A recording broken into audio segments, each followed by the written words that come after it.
The lighting in this room is terrible. Hopefully the lighting is now better. Welcome back to my channel and welcome to this week's video. This week I'm going to do a bit of a term recap, but mainly focusing on the literature that I've been studying this term, because I think it is quite crazy how many different things you can do at this university when you're studying languages. So I hope you enjoy, and if you do, give this video a thumbs up. It's really, really helpful and I do appreciate it.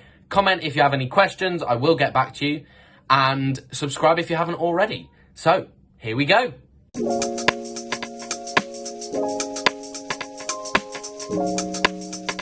Okay, so this term, I've had a very interesting term. I have been studying Molière and Cortázar.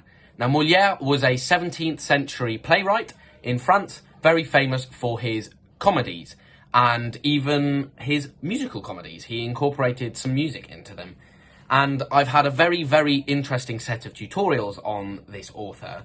I think the essays that I've had to write have been really, really curious, talking a bit about performance, women in the plays. I also did a commentary on a specific extract from Les Fourberies de Scapin.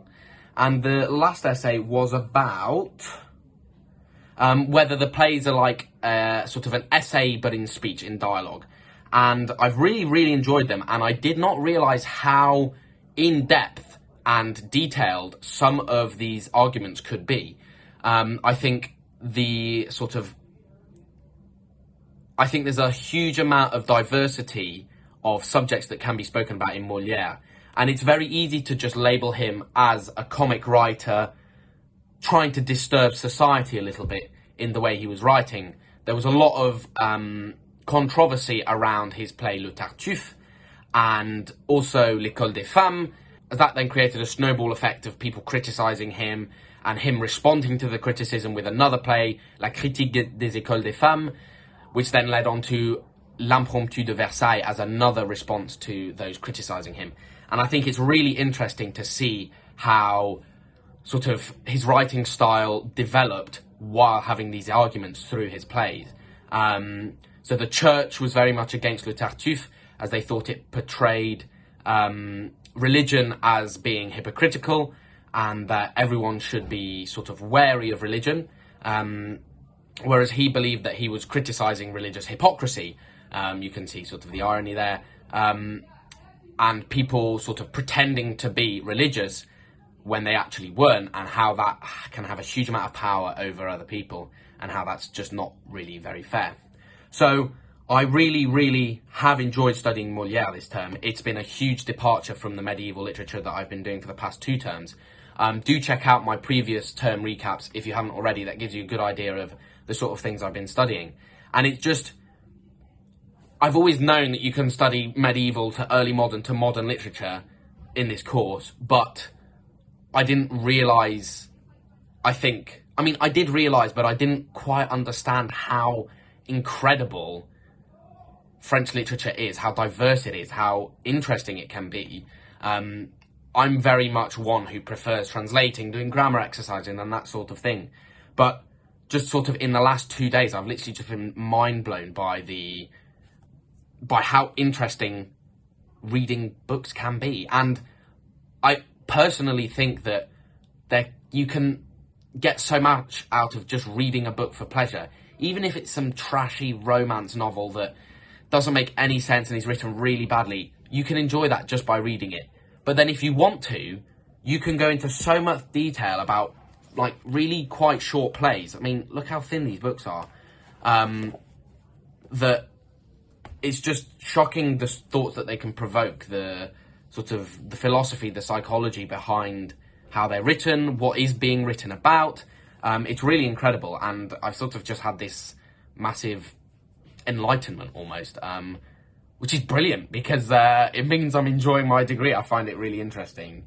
So yeah, and now from Molière, a very classic author, to Julio Cortázar, who was one of the big Latin American boom writers, and sort of a pioneer of the, what do they call it? Magical realism. He wrote a lot about the fantastic and of sort of supernatural elements altering a reality that he saw. Now, he was a big short story writer. I have 3 collections here that cover various different topics. He looks a little bit at politics in Argentina, relationships in families, and sort of, I would say, sort of, he constantly challenges reality. In one of the stories, Lejana, there's this woman who sort of is envisioning another woman, a beggar woman in Budapest. She lives in Buenos Aires. They have nothing in common, but she just has these visions of this woman and sort of almost sees herself in this woman. And she manages to make her way to Budapest, and they meet on a bridge and they swap identities. And it's all about the destruction and the blurring of these lines between what you think is real and what is real. We don't know what's real in that, and it's really interesting to just talk about these unknown elements of these stories. And don't get me wrong, had absolutely no clue what I was doing at the start of this term with Julio Cortázar. I genuinely struggled so much. My first 2 essays were very, very poor.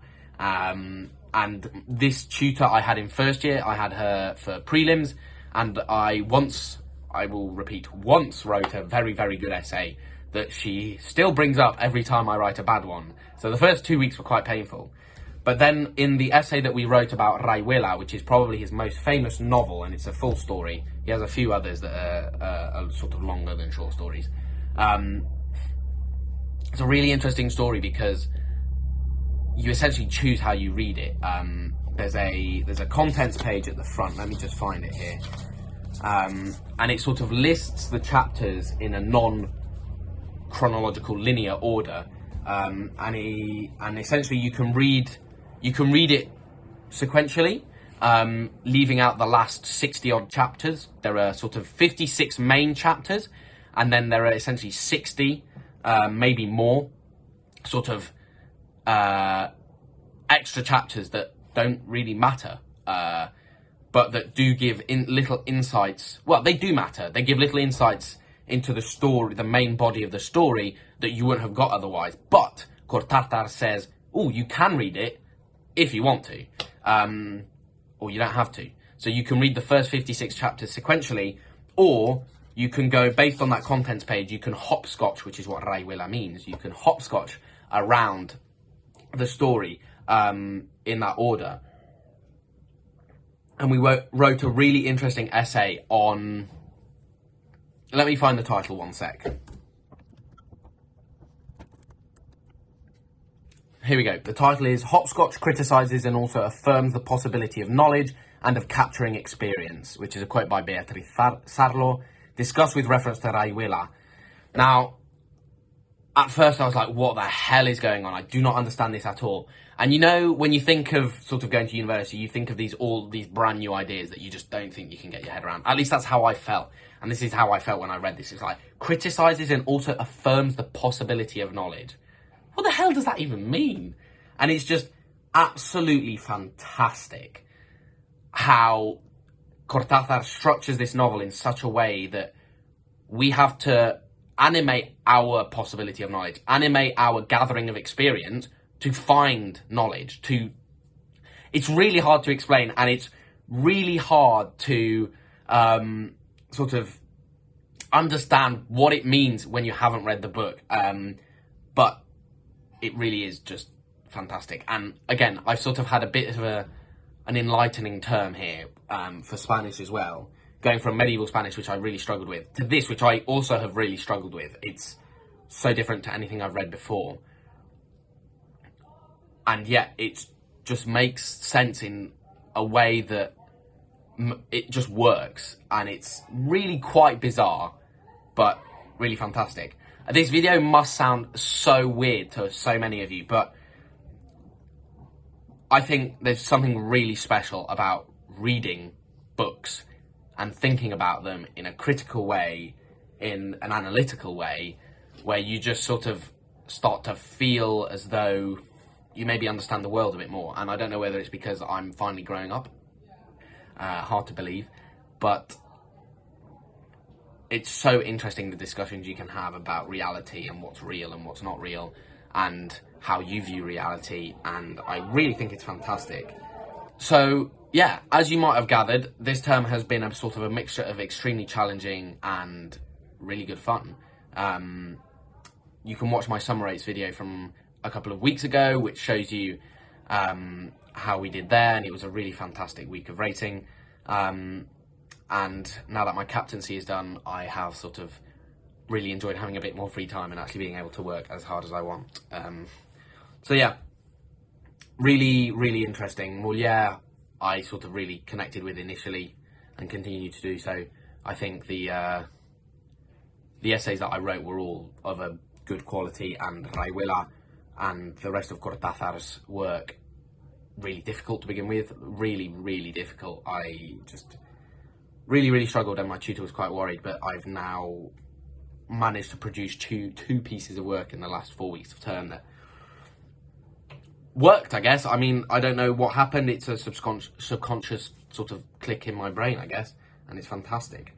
So yeah, I strongly recommend that you watch my other term recaps, as they do give you an impression of the other things that I've been studying, and you can see how diverse this course can be, and you can make it really, really diverse.